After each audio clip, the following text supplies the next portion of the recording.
नमस्कार. मी प्राध्यापक दत्तात्रय सदाशिव धुतेकर, मराठी विभाग, गोशी महाविद्यालय, खामगाव, रोल नंबर 5. आजचा सेमिनारचा आपला विषय आहे सार्वत्रिक वाङ्मय प्रवाह. मित्रांनो, मराठी साहित्यामध्ये मराठी साहित्याची सुरुवात बघत असताना ही फार प्राचीन काळापासून मराठी साहित्याची सुरुवात झालेली आहे. मराठी साहित्यातील वाङ्मय प्रवाह हे 60 नंतर सुरू झालेले आहे, परंतु हे प्रवाह सुरू होण्यामागची जी पार्श्वभूमी आहे ती बघणं अत्यंत गरजेचे आहे.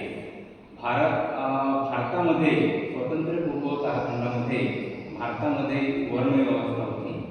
या वर्णव्यवस्थेमध्ये ब्राह्मण, क्षत्रिय, शूद्र आणि वैश्य या पद्धतीने ही वर्णव्यवस्था भारतामध्ये रूढ होती. आणि या सामाजिक संरचनेमध्ये ब्राह्मण हा जो घटक आहे, तर या घटकाला पूजापाती करण्याचे काम, धार्मिक कार्य करण्याचे काम हे ब्राह्मण या वर्णाकडे होते. क्षत्रिय यांच्याकडे क्षेत्ररक्षण करणे, सर्वांचं संरक्षण करणे हे कार्य होतं. तर वैश्य यांच्याकडे व्यापार करणे हे कार्य होतं. आणि त्यानंतर शूद्र यांच्याकडे या तीनही वर्णातील लोकांची सेवा करणे हे कार्य होतं. या पद्धतीने ही वर्णव्यवस्था काम करायची. नेमून दिलेले कामं हे सर्व लोक करत असत. भारतामध्ये इंग्रजांचे आगमन होण्यापूर्वी शिक्षणाचा अधिकार हा फक्त ब्राह्मण वर्गालाच होता. ज्यावेळेस इंग्रजांचे आगमन झाले, भारतामध्ये शिक्षणाचे वारे वाहू लागले, त्यावेळेस इंग्रजांनी या समाजातील सर्व घटकातील लोकांना शिक्षण व्यवस्थेमध्ये सामावून घेण्याचे काम केले. आणि त्यानंतर खऱ्या अर्थाने क्षत्रिय असेल किंवा दलित असेल किंवा स्त्रिया असेल, तर यांना सुद्धा शिकायला मिळाले आणि हा वर्ग शिकू लागला. स्वातंत्र्यपूर्व काळामध्ये या वर्गाने शिक्षण घेतल्याच्या नंतर ज्यावेळेस भारत स्वतंत्र झाला, त्यावेळेस या वर्णातील सर्व लोकांना, म्हणजे ग्रामीण भागातील तरुण शिकला, आदिवासी तरुण शिकला, स्त्रिया शिकल्या, ह्या सर्व शिकलेल्या तरुणांना, समाजातील या सर्व घटकांना अशी एक आशा निर्माण झाली की आता इंग्रज गेलेले आहे आणि भारतीयांची सत्ता या ठिकाणी आलेली आहे आणि यामध्ये आता आपल्याला सामाजिक संरचनेमध्ये पूर्वी जो त्रास सहन करावा लागायचा तो आता सहन करण्याची वेळ आपल्याला येणार नाही. कारण भारत स्वतंत्र झाला, भारतासाठी स्वतंत्र अशी राज्यघटना निर्माण झाली, संविधान निर्माण झालं, त्यामध्ये स्त्रियांना विशिष्ट अधिकार दिले, आदिवासींसाठी विशिष्ट असे अधिकार राखीव ठेवण्यात आले, दलितांसाठी काही अधिकार राखीव ठेवण्यात आले, शेतकऱ्यांसाठी काही नवनवीन म्हणजे योजना ही शासन आणणार आहे अशी अपेक्षा सर्वांना, प्रत्येकाला असं वाटलं की आता आपल्या समस्या सुटतील आणि हा सर्व वर्ग हा खुश होता. परंतु 1900 भारत स्वातंत्र्य झाल्याच्या नंतर लोकांनी पहिली पंचवार्षिक योजनेमध्ये वाट बघितली, पण कुठल्याही प्रकारच्या या वर्गाच्या अपेक्षा पूर्ण झाल्याच्या आढळून आलेल्या नाही. ग्रामीण शेतकऱ्यांच्या सुद्धा मालाला भाव नाही, त्यानंतर आदिवासींच्या सुद्धा प्रश्न सुटलेले नाही, स्त्रियांचे प्रश्न सुटलेले नाही, कुठल्याच वर्गाचे नाही. आणखी 5 वर्षे त्यांनी वाट बघितली, परंतु कुठला फायदा किंवा कुठल्याच अपेक्षा या वर्गाच्या पूर्ण झालेल्या नाही. म्हणून आणि त्याचबरोबर हा तरुण शिकत होता. मग या तरुणांनी, त्यांना आता लक्षात आलं की आपल्याकडे धन आहे की रडल्याशिवाय आई सुद्धा मुलाला आदत नाही. म्हणून या तरुणांनी आता एक गोष्ट करायची ठरवली की आता आपण लेखणी हातात घेतली पाहिजे आणि लेखणी हातात घेऊन आपण आपले प्रश्न हे व्यवस्थेपुढे मांडले पाहिजे. म्हणून या सर्व वर्गातील लोकांनी आता लिहायला सुरुवात केली आणि ती केली 1960 नंतर. आणि मग ते वेगवेगळ्या वर्गातले वेगवेगळ्या स्तरातील ही मंडळी ज्यावेळेस लिहू लागली त्यावेळेस त्यांची विचारसरणी, त्यांचे अनुभव, त्यांचं जीवन हे साहित्यात मांडू लागले आणि त्यातूनच मग वेगवेगळ्या साहित्य प्रवाहाला सुरुवात झाली किंवा वेगवेगळ्या प्रवाहातून ते लिखाण करू लागले. त्यामध्ये दलित साहित्य प्रवाह, ग्रामीण साहित्य प्रवाह, स्त्रीवादी साहित्य प्रवाह, आदिवासी साहित्य प्रवाह, बहुजनवादी साहित्य प्रवाह, मुस्लिम साहित्य प्रवाह असे कितीतरी साहित्याचे वेगवेगळ्या विचारसरणीतून वेगवेगळे प्रवाह उदयाला येऊ लागले. त्यामध्ये प्रमुख प्रवाह याविषयी आपण आज चर्चा करणार आहोत. त्यातील पहिला प्रवाह आहे दलित साहित्य प्रवाह. दलित साहित्य या दलित साहित्याच्या प्रेरणा आहे, दलित साहित्याची प्रेरणा आहे डॉक्टर बाबासाहेब आंबेडकर. आणि यांची सुरुवात कुठे झाली तर याची सुरुवात डॉक्टर बाबासाहेब आंबेडकर छत्रपती संभाजीनगर या ठिकाणी जे मिलिंद महाविद्यालय आहे या मिलिंद महाविद्यालयातून खऱ्या अर्थाने या ठिकाणी दलित साहित्याच्या विचारसरणीला सुरुवात झाली. त्या ठिकाणी गंगाधर कांतवणे यांनी अस्मिता दर्श नावाचे एक नियतकालिक सुरू केले आणि या नियतकालिकाच्या माध्यमातून या दलित या ठिकाणी मिलिंद महाविद्यालयामध्ये मराठवाड्यातील सर्व विभागातून दलित तरुण शिक्षणासाठी येत होता आणि हा तरुण मग आपले अनुभव हा साहित्याच्या माध्यमातून, आपल्या आत्मकथनाच्या माध्यमातून, कथा, कविता याच्या माध्यमातून किंवा आत्मकथन याच्या माध्यमातून मांडू लागला. आणि मग त्या अस्मिता दर्शच्या नियतकालिकातून ते अनुभव संपूर्ण महाराष्ट्रभर प्रसिद्ध पाहू लागले आणि त्या ठिकाणी खऱ्या अर्थाने दलित साहित्याच्या प्रवाहाला सुरुवात झाली. यामध्ये मना वानखेडे, मधी चिटणीस, गंगाधर कांतवणे, दत्ता भगत यासारख्या सुरुवातीच्या जे दलित लेखक आहेत तर यांनी या चळवळीला खूप म्हणजे याची खूप मोठी भक्कम अशी पायाभरणी केली आणि यातूनच दलित साहित्य हे उदयाला आलेले आहे.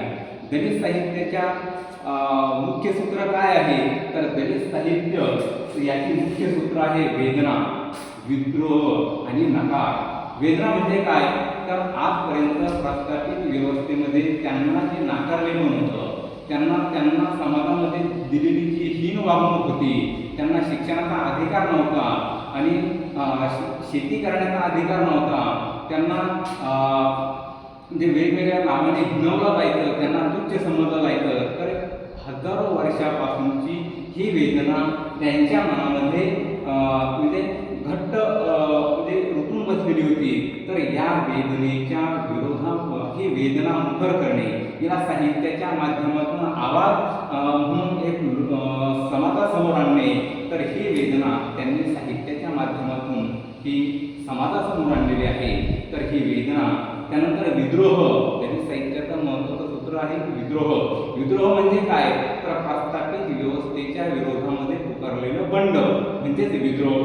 तर हा जो विद्रोह आहे तर प्रस्थापित व्यवस्थेने त्यांना नाकारलेलं होतं, त्यांना शिक्षणाचा अधिकार नव्हता, त्यांना शेती करण्याचा अधिकार नव्हता, त्यांना साधं जमिनीवर थुंकणं म्हणजे त्यांच्यासाठी पाप मानलं जायचं किंवा त्यांची सावली प्रस्थापित म्हणजे ब्राह्मणावर पडणे किंवा उच्चवर्णीयावर पडणे हे विंटाळ मानलं जायचं. म्हणून त्यांनी या व्यवस्थेच्या विरोधामध्ये विद्रोह करण्याचा ठरवलेला आहे. 6 डिसेंबर 1956 डॉक्टर बाबासाहेब आंबेडकर यांनी नागपूर या ठिकाणी आपल्या असंख्य अनुयायांच्या सोबत ज्यावेळेस धर्मांतराची दीक्षा घेतली आणि हिंदू धर्म नाकारून त्यांनी बौद्ध धर्माची दीक्षा घेतली, त्यावेळेस असंख्य हिंदू धर्मामध्ये असलेला महार समाज त्यांनी बौद्ध धर्म, नवबौद्ध धर्म स्वीकारला आणि ते नवबौद्ध म्हणून स्वतःला म्हणजे त्यांनी धर्म स्वीकारला आणि तेव्हा त्यांनी त्या ठिकाणी शपथ घेतली की हिंदू धर्मातील कुठल्याच संकल्पना मी मांडणार नाही, जसे की देव असेल किंवा सण उत्सव असेल, या कुठल्याही संकल्पना मी मांडणार नाही. म्हणून या सगळ्या हिंदू धर्मातील सण उत्सव, देवदैवते या सर्वांना नकार देणे हे याला असं म्हटलं जातं तर की त्यांनी साहित्याच्या माध्यमातून मांडलेलं आहे. तर अशा पद्धतीने दलित साहित्य हे समोर आलेलं आहे. त्यानंतर आहे ग्रामीण साहित्य.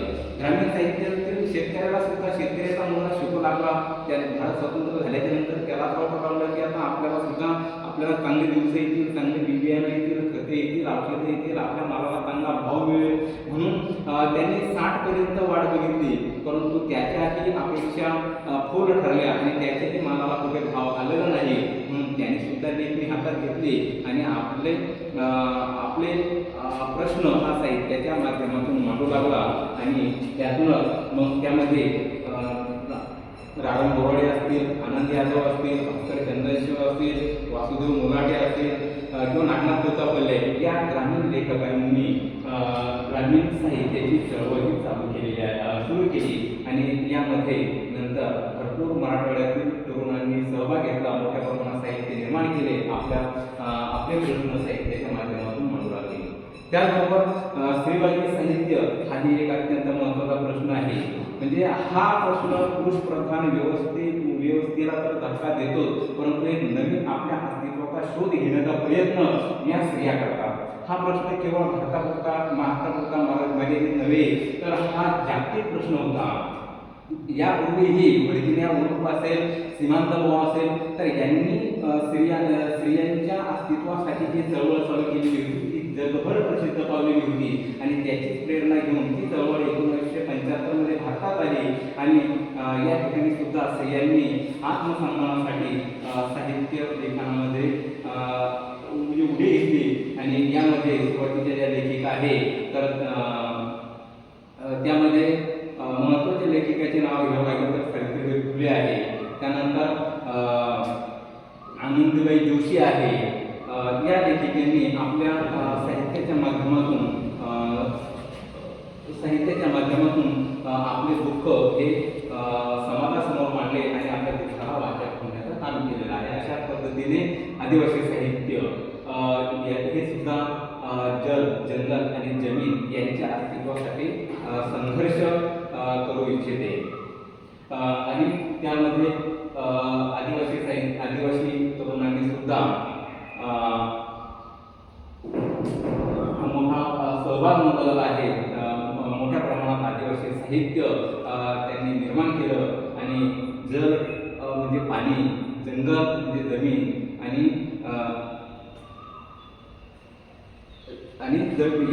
यांना वाचवण्यासाठी हे प्रयत्न करू लागले. शासन त्यांच्या जमिनीवर, त्यांच्या जंगलावर अतिक्रमण करू लागले. म्हणून हे वाचवण्यासाठी या आदिवासींनी एक हत्यार उपसले आणि ती म्हणजे साहित्याचे. आणि या साहित्याच्या माध्यमातून आदिवासींनी